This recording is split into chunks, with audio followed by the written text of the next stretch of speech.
이제 하나님의 말씀을 봉독하겠습니다. 오늘 우리에게 주시는 하나님 말씀은 사도행전 10장 9절부터 23절까지 말씀입니다. 제가 갖고 있는 순경으로는 203페이지, 204페이지에 걸쳐 있습니다. 사도행전 10장 9절부터 23절까지 말씀 한 절씩 우리 나누어서 읽겠습니다. 이튿날 그들이 길을 가다가 그 성에 가까이 갔을 그때에 베드로가 기도하려고 지붕에 올라가니 그 시각은 제6시더라.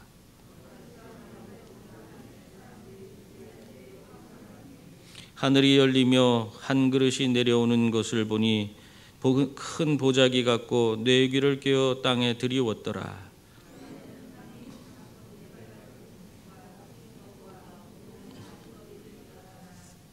또 소리가 있으되 베드로야 일어나 잡아먹으라 하거늘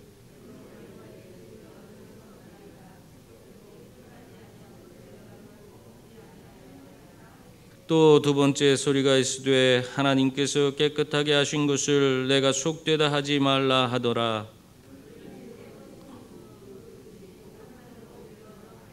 베드로가 본 바 환상이 무슨 뜻인지 속으로 의아해 하더니 마침 고넬료가 보낸 사람들이 시몬의 집을 찾아 문 밖에 서서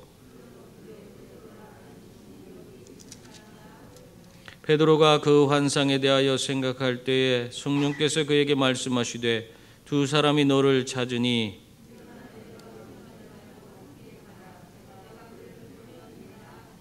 베드로가 내려가 그 사람들을 보고 이르되 내가 곧 너희가 찾는 사람인데 너희가 무슨 일로 왔느냐.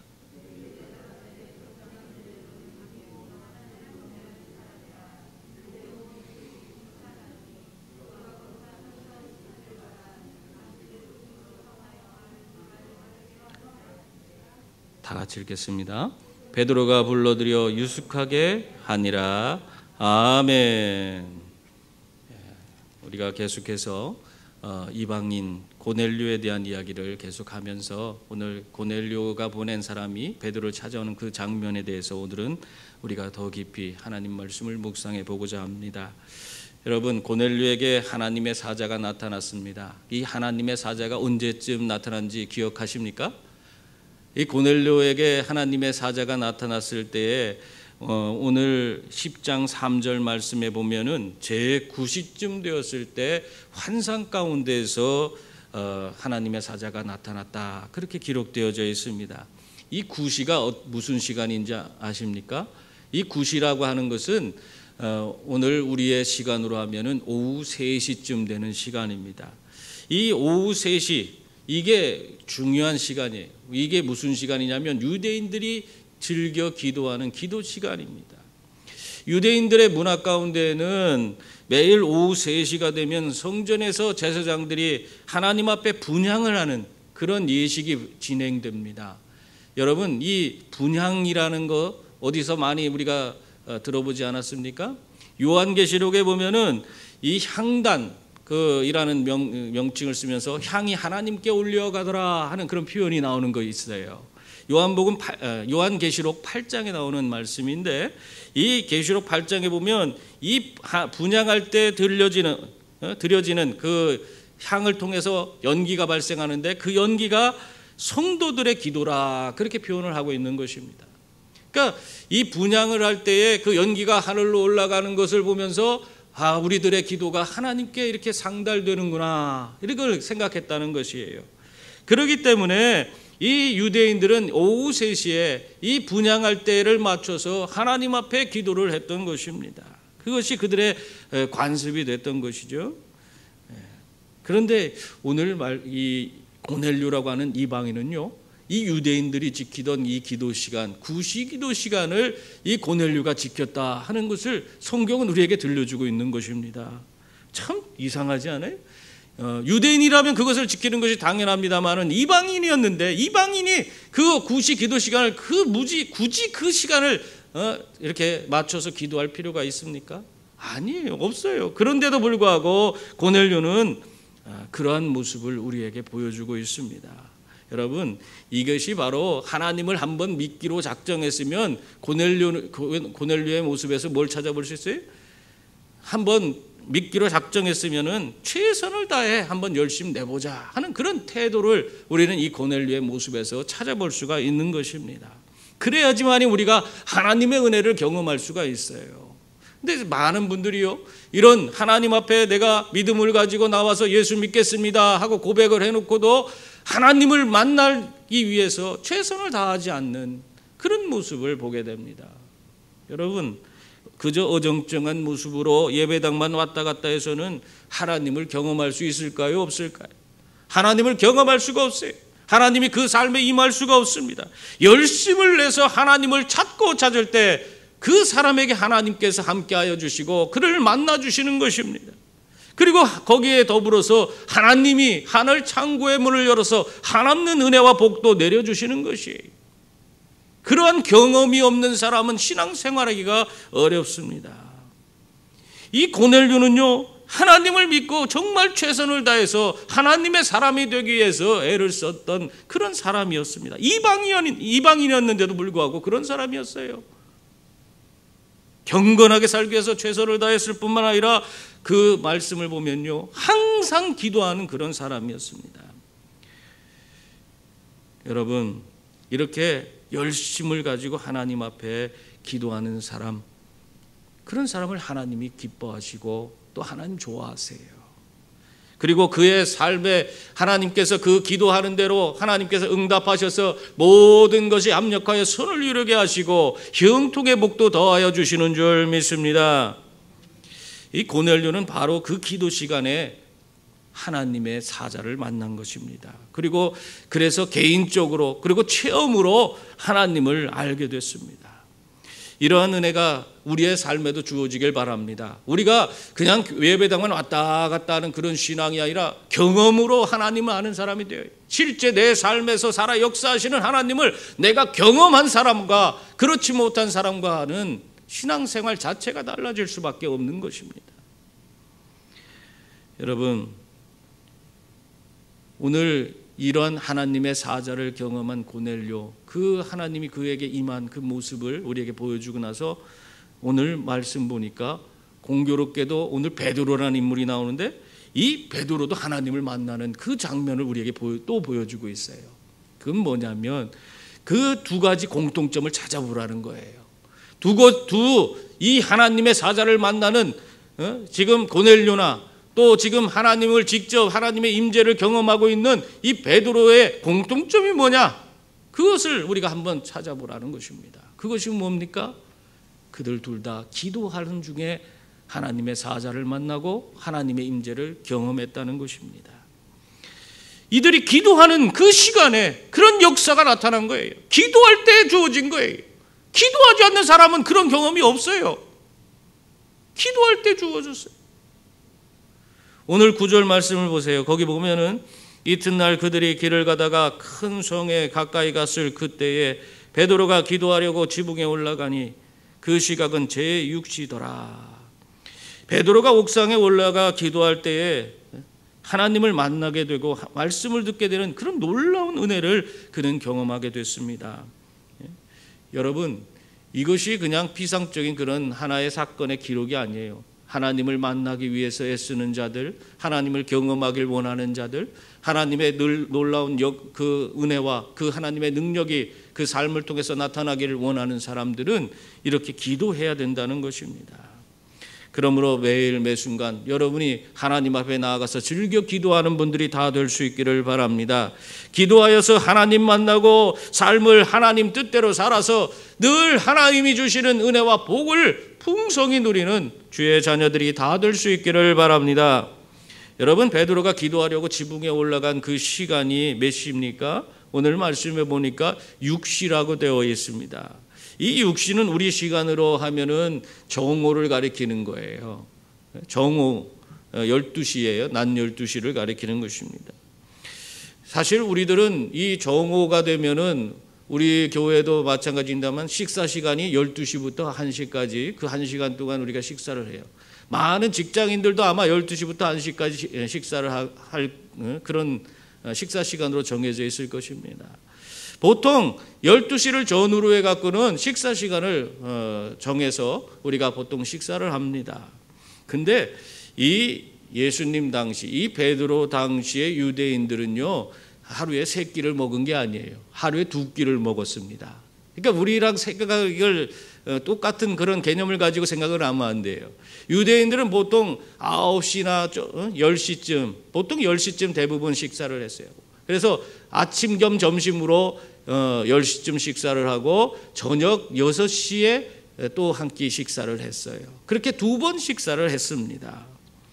근데 오늘 말씀해 보면은 이 베드로는 정오가 됐는데 뭘 먹질 못한 것 같아요. 그래서 12시에 기도하러 저 옥상에 올라갔는데 그때 시장하였다. 그래서 그가 시장하여 먹고자 했다 하는 그런 기록을 하고 있습니다. 그리고 마침 그 사람들이 거기서 또한 식사를 준비하고 있었다는 그런 말도 나와요. 여러분, 이러한 내용을 종합해 보면 옥상에서 기도하던 베드로는 10시에 먹던 그 아침을 제대로 먹지 못했다는 것을 알 수 있어요. 그래서 매우 허기진 상태에 놓여져 있는 그런 모습이었다 하는 것을 우리는 알 수가 있는 것입니다.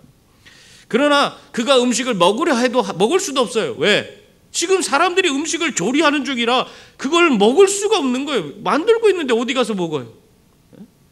그러면서 그 음식을 그는 기다리면서 옥상에서 또 더 하나님과 깊은 그 교제를 나누고 기도하고 그런 시간을 갖고 있었던 것입니다. 그때에 하나님이 이 베드로에게 찾아오셨습니다.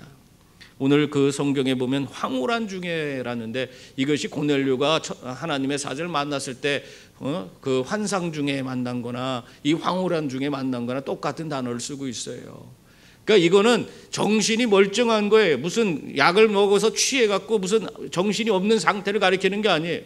모든 것이 뚜렷하고 선명하게 보이지만은 그러나 하나님의 그런 강권적 임재 가운데서 모든 것을 잊어버리고 있는 그런 상태를 가리키고 있는 것입니다. 이런 하나님의 임재가 황홀한 중에 나타났어요. 어떻게 참 하나님이 나타날 때도 참 공교롭게도 이렇게 배고프고 허기질 때 이렇게 나타날 수 있을까? 여러분 그런 생각 해보셨어요? 왜 이런 때에 시장하고 지금 뭔가 먹고 싶은 이런 때에 하나님이 베드로에게 지금 나타나신 것입니다. 좋은 환경에서 정말 편안하고 배부르고 할 때 그때 하나님이 나타나면 얼마나 좋아요? 편안하지 않습니까? 모든 것이 여건이.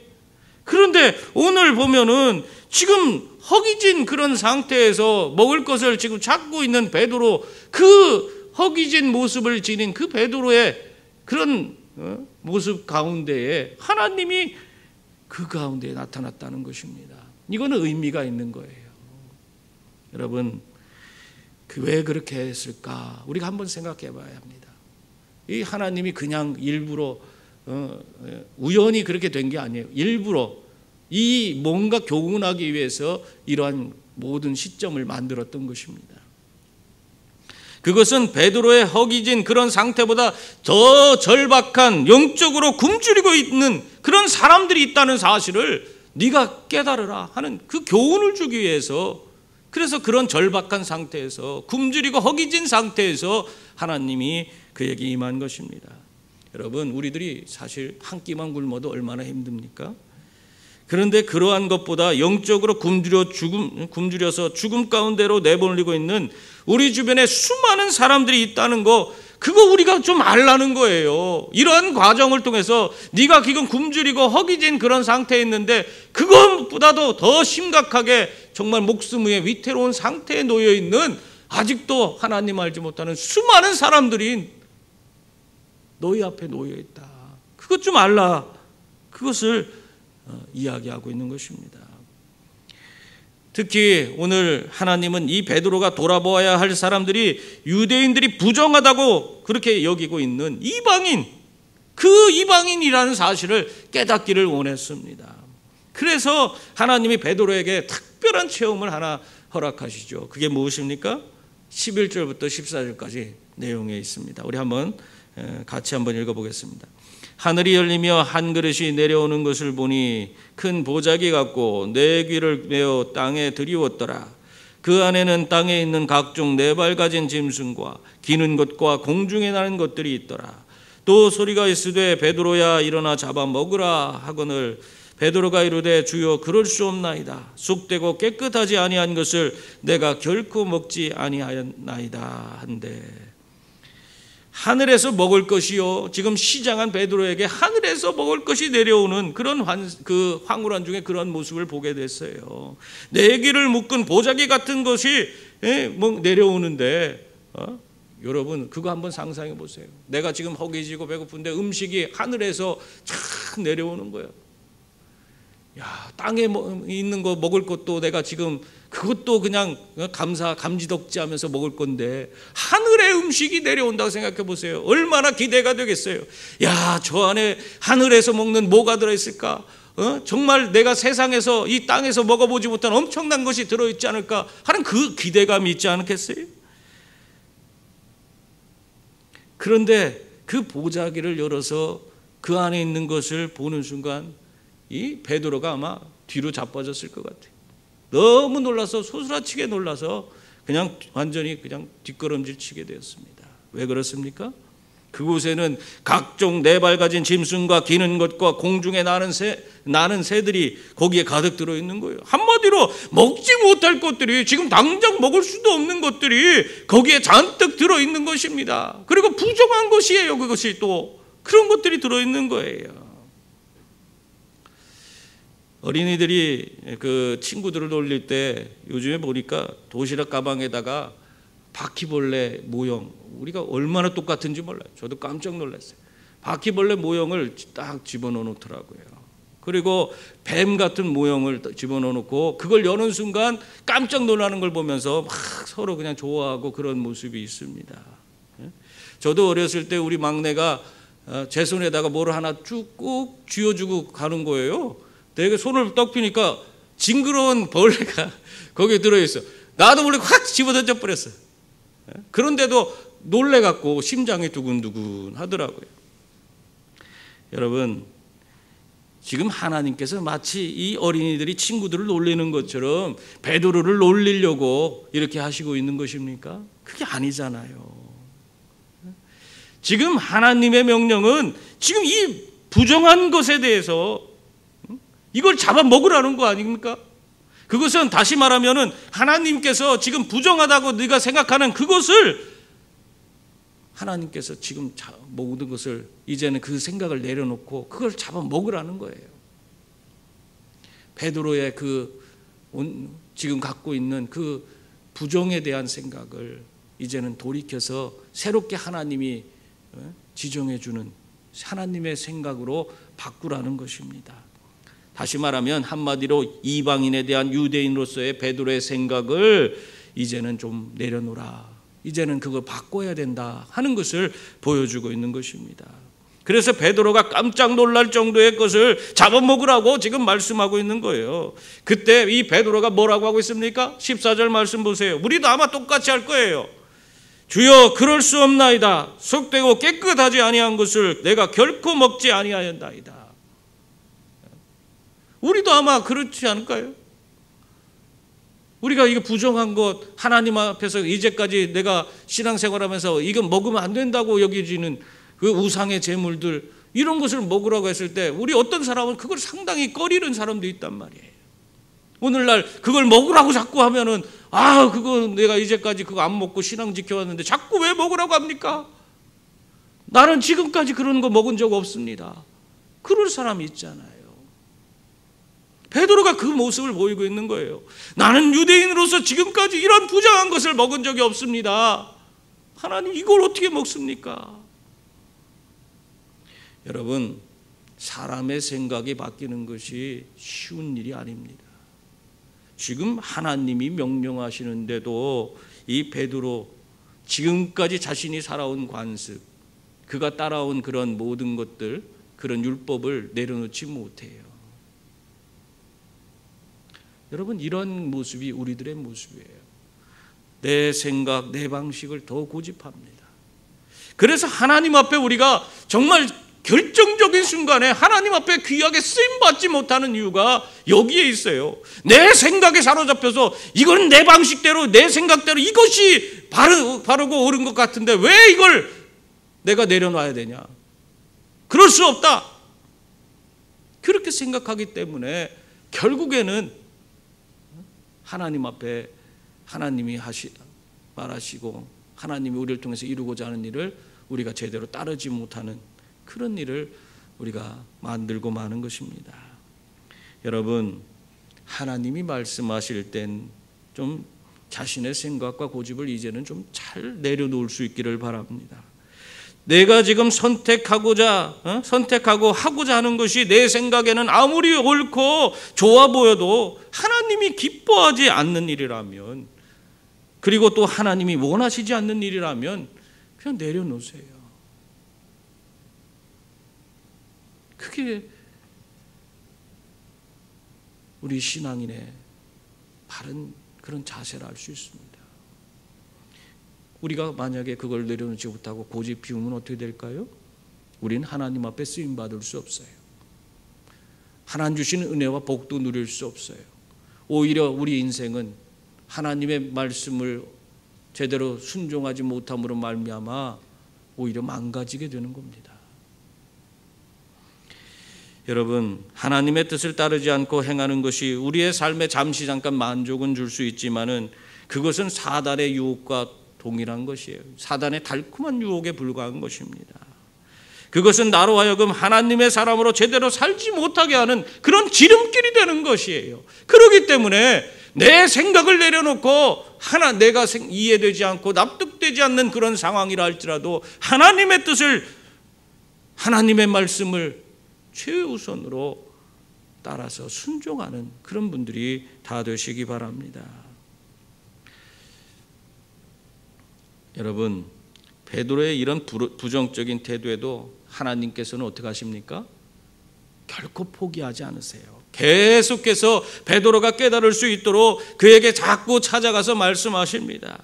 15절 16절 말씀을 보면은 또 두 번째 소리가 있으되 하나님께서 깨끗하게 하신 것을 내가 속되다 하지 말라 하더라. 이런 일이 3번 있은 후 그 그릇이 곧 하늘로 올려져 가니라. 그렇게 말씀하고 있습니다. 여러분, 하나님께서 이 베드로가 한번 거절했다고 그래 너 잘났다 하고 그냥 포기하고 갔다면 우리 같은 사람들에게는 소망이 없어요.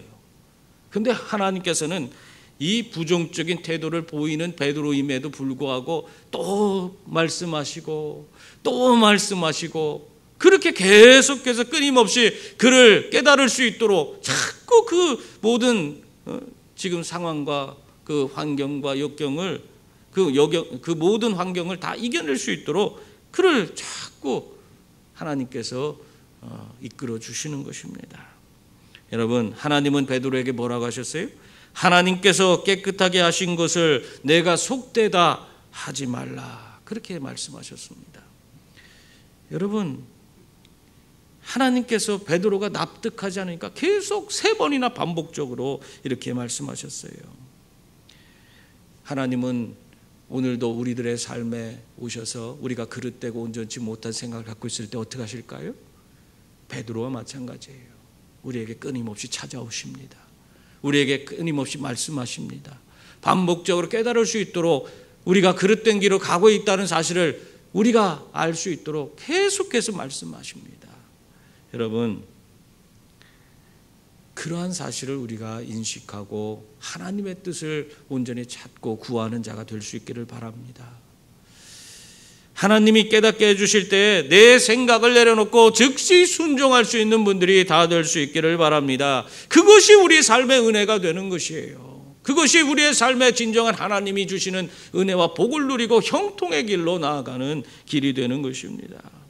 여러분, 거룩한 것과 거룩하지 않은 것, 그것을 구별하시는 분이 누구십니까? 하나님이시에요. 다시 말하면 모든 것을 거룩하다고 할 수 있는 분도 하나님이시고 또 거룩하지 않다고 결정을 내리실 수 있는 분도 하나님이시라는 사실 여러분 기억할 수 있기를 바랍니다. 모든 주권은 하나님께 달려 있는 것이에요. 그러므로 내 생각에 거룩하고 내 생각에 거룩하지 않다고 하는 것은 그거는 내 생각일 뿐 하나님의 뜻이 아니에요.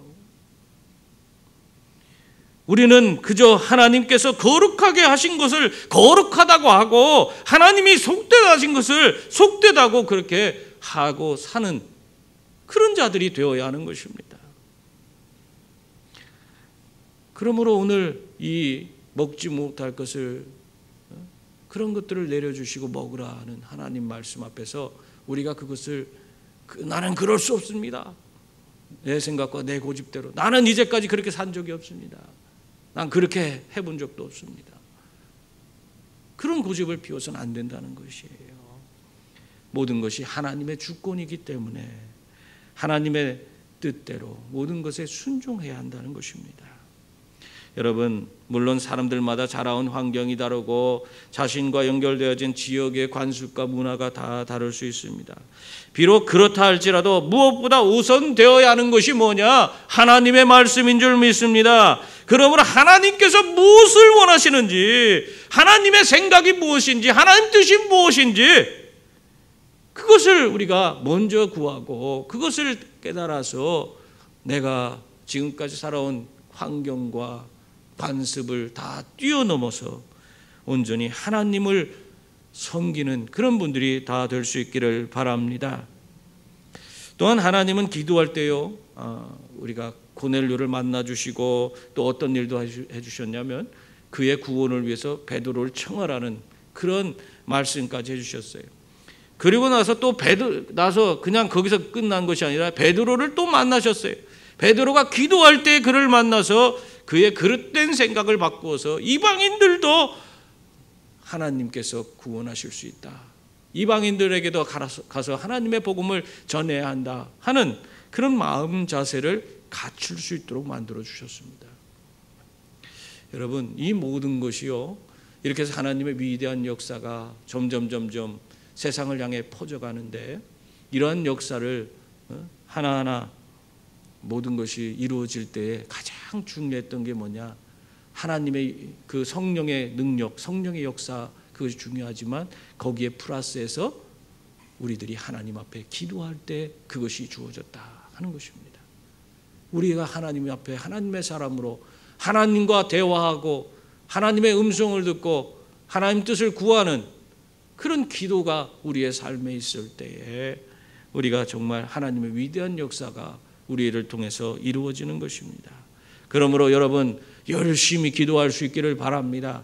새벽 기도에도 열심히 하시고 수요 기도에도 열심히 하시고 정규적인 우리가 개인적으로도 기도 시간을 가질 뿐만 아니라 교회가 제공하는 그런 모든 기도에 함께 참여해서 열심을 낼 수 있는 그런 분들이 다 될 수 있기를 바랍니다.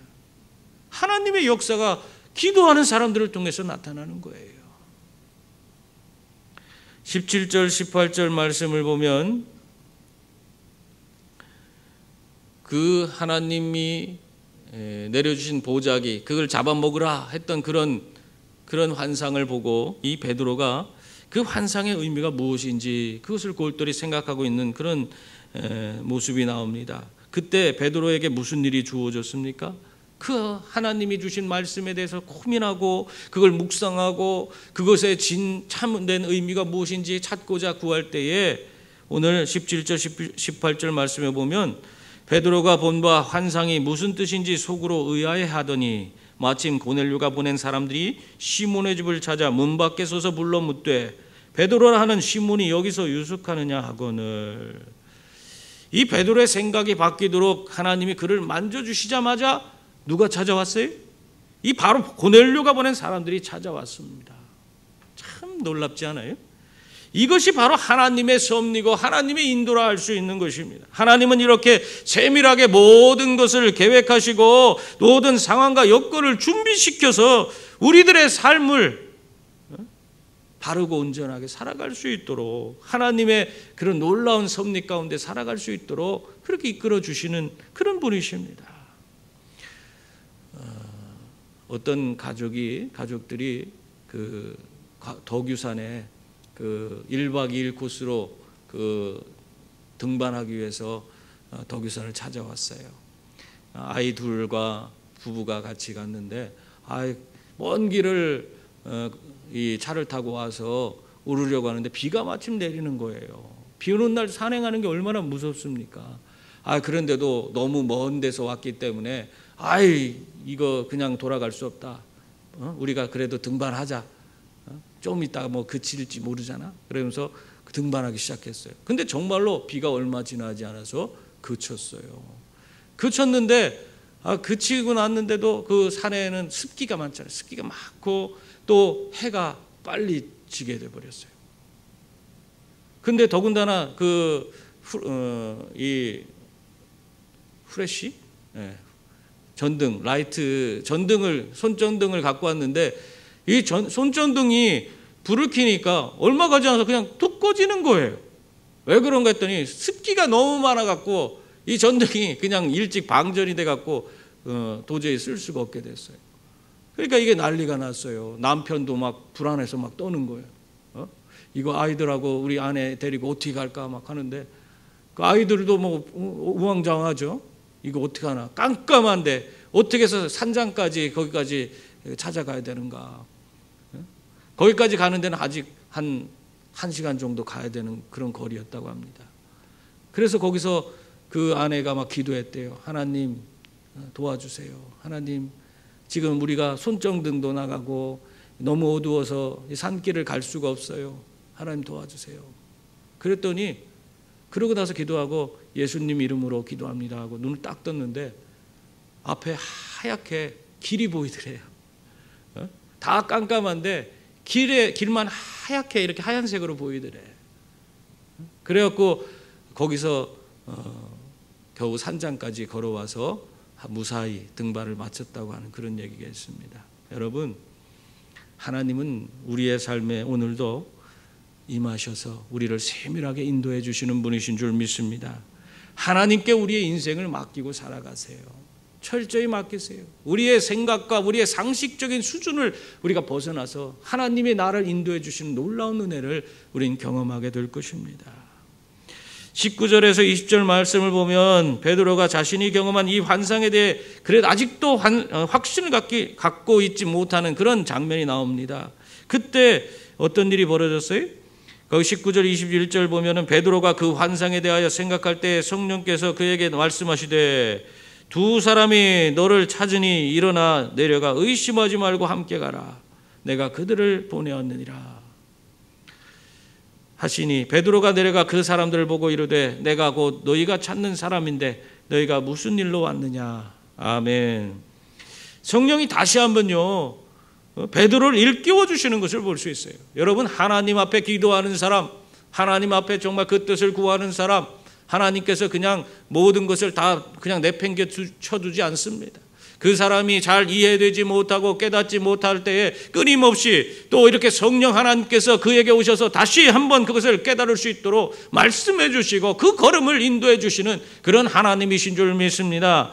지금 성령께서 지금 다시 한번 베드로를 그것을 깨달을 수 있도록 만들어 주시는 거예요. 두 사람이 너를 찾고 있으니 일어나 내려가 의심하지 말고 함께 가라. 성령 하나님께서 베드로에게 그 말을 다시 한번 일깨워 주십니다. 여러분, 우리의 삶은 이렇게 하나님의 놀라운 은혜 가운데에서 이런 하나님의 역사 가운데 우리가 살아가고 있는 것입니다. 그러므로 우리들의 삶을 하나님의 손에 온전히 맡길 수 있기를 바랍니다. 그 엄청난 하나님의 사랑 가운데서 정말 우리가 우리의 삶의 모든 것을 맡기고 나아간다면 우리의 삶은 정말 하나님이 채워주시고자 하는 놀라운 은혜와 복이 가득 찬 인생이 될 것입니다.